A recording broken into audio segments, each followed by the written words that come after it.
All India Radio presents Morning News.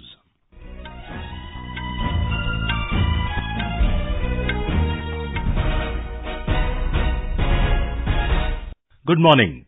I am V. Ravi Kumar. The headlines. Prime Minister Narendra Modi says fourth industrial revolution and the expansion of artificial intelligence will lead to better health care. 3-day Silver Jubilee celebrations of National Human Rights Commission begins in New Delhi today. Prime Minister to address the main function. Cyclone Titli gradually weakens, moves towards the northeast direction. Thousands of passengers stranded at Visakhapatnam and Puri railway stations. Government hikes import duty on certain communication items. States and union territories release over 900 prisoners as part of commemoration of 150th birth anniversary of Mahatma Gandhi. And in cricket, the second and final test match between India and West Indies to be played in Hyderabad from today.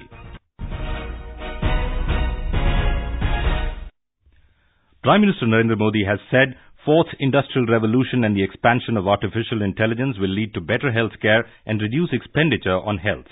Addressing an event to mark the launch of the Centre for the Fourth Industrial Revolution in New Delhi yesterday, Mr. Modi said the components of Industry 4.0 actually have the ability to transform the present and future of human life. He said the launch of the centre, the fourth in the world after San Francisco, Tokyo and Beijing, opens the door to immense possibilities in the future. The Prime Minister said emerging fields including artificial intelligence, machine learning, Internet of Things, blockchain and big data can take India to new heights of development. He said, Artificial intelligence, machine learning, Internet of Things, blockchain, big data और ऐसी तमाम नई तकनीकी में भारत के विकास को नई ऊंचाई पर ले जाने, रोजगार के लाखों नए अवसर बनाने और देश के प्रत्येक व्यक्ति के जीवन को बेहतर बनाने की क्षमता है. Mr. Modi said it will also help farmers and prove beneficial in the areas of agriculture, transportation and smart mobility and other sectors. He said that for India, this is not just an industrial transformation, but a social transformation. The Prime Minister said the Digital India movement has brought data to villages of India. The 3-day Silver Jubilee celebrations of the National Human Rights Commission NHRC will begin today to mark the occasion. Prime Minister Narendra Modi will address the Silver Jubilee function in New Delhi. He will also launch the new version of the NHRC website, which will be more user-friendly and accessible to persons with special needs. Mr. Modi will issue a postage stamp and special cover on the occasion. Union Home Minister Rajnath Singh and Minister of State Independent Charge for Communications Manoj Sinha will also take part in the event.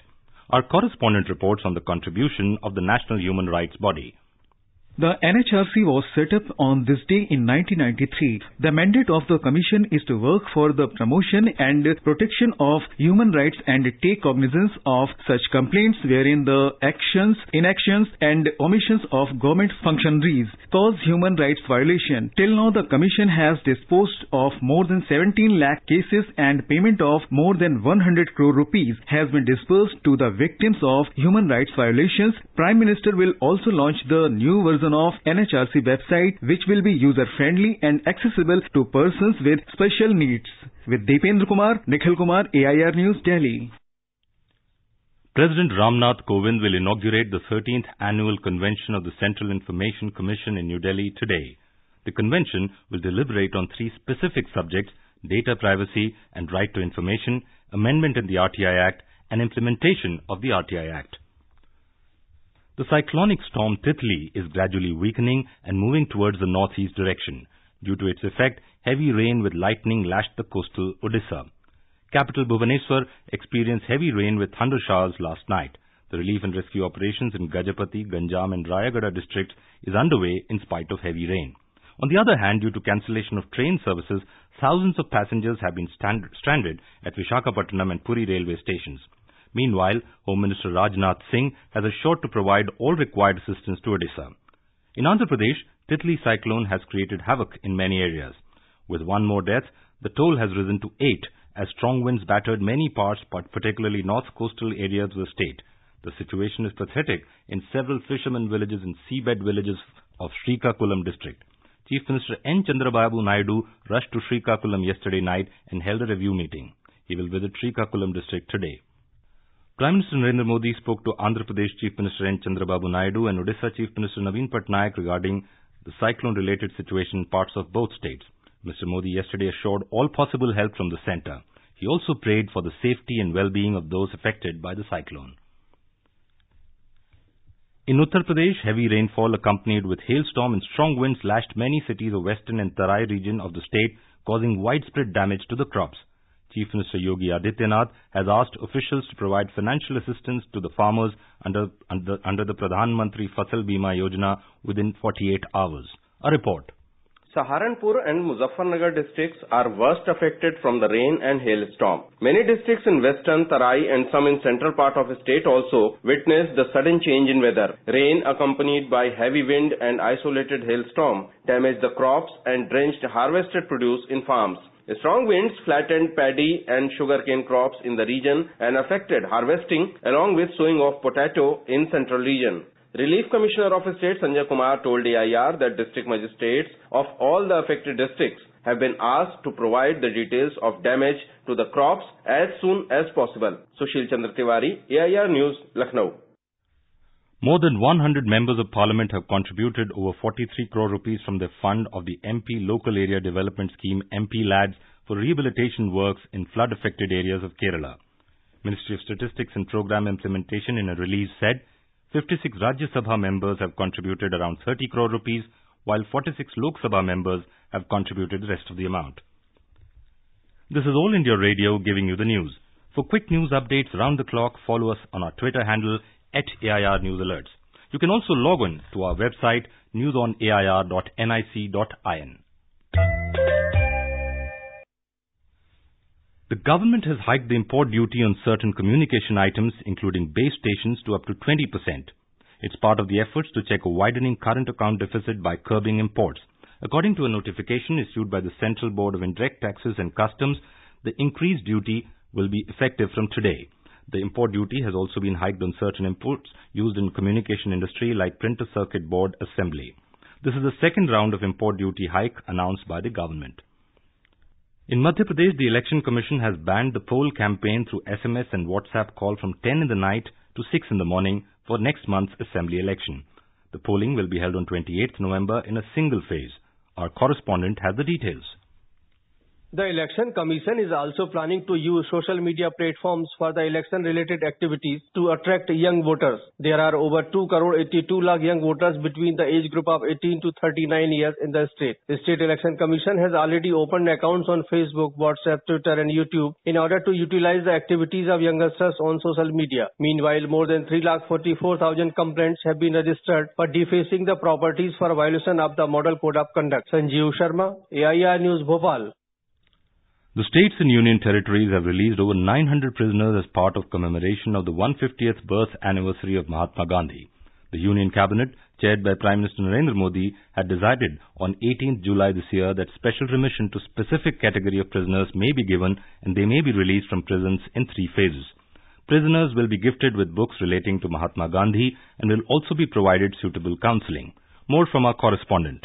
The categories of prisoners eligible for special remission include women and transgenders of 55 years of age and above who have completed 50% of their actual sentence period, and male convicts of 60 years of age and above, physically challenged or disabled convicts with 70% disability and more who have completed 50% of their actual sentence period, terminally ill convicts and convicted prisoners who have completed 2/3 of their actual sentence period. A special remission scheme is not available to prisoners who have been convicted for an offence for which the sentence awarded is death or where death sentence has been commuted to life imprisonment. With Mohammad Naseem, Gulshan Rawat, AIR News. Pradhan Mantri Jeevan Jyoti Bima Yojana and Pradhan Mantri Suraksha Bima Yojana schemes introduced by the centre to provide social security to the common man at minimum premium are gaining very enthusiastic response in Maharashtra. Premium for Pradhan Mantri Jeevan Jyoti Bima Yojana and Pradhan Mantri Suraksha Bima Yojana is 330 rupees and 12 rupees per annum respectively. The banks have brought all individual savings account holders under the purview of these schemes, hence most of the account holders have coverage of at least one of the schemes. Here is a ground report from our Aurangabad correspondent. Once registered, the Bima Yojana benefit is available till the bank account of the beneficiary is active. Dattu Jadhav, a resident of Jalna city, says that this scheme has provided much needed security to his family. मैंने प्रधानमंत्री सुरक्षा बीमा योजना और प्रधानमंत्री जीवन ज्योति बीमा योजना के तहत बीमा निकाला है।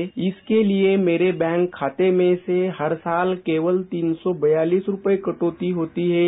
मेरे पश्चात इस योजना के माध्यम से मेरे परिवार को 4 लाख रुपए तक की सुरक्षा मिलेगी। इस योजना के कारण मेरे परिवार का भविष्य सुरक्षित हुआ है।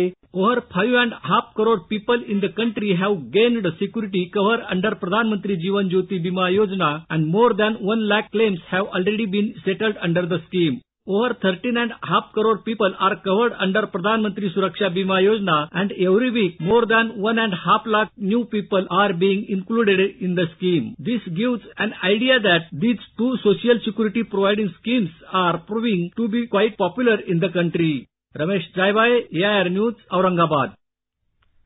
Defence Minister Nirmala Sitharaman has held wide-ranging talks with her French counterpart Florence Parly in Paris on ways to deepen strategic and defence cooperation between the two countries.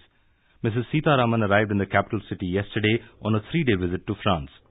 The talks were held under the framework of the annual Indo-French Defence Ministerial Dialogue, which was agreed to during the summit meeting between Prime Minister Narendra Modi and French President Emmanuel Macron in March.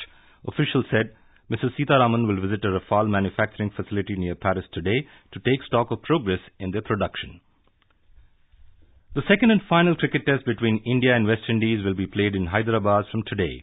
The match will start from 9:30 this morning. In the opening test at Rajkot on last Saturday, India outclassed the West Indies by an innings and 272 runs and registered their biggest ever win in Test cricket. Later, both the teams will play 5 ODIs and 3 T20 matches. And now for an overview of today's newspapers, it's over to Anuja Kumar.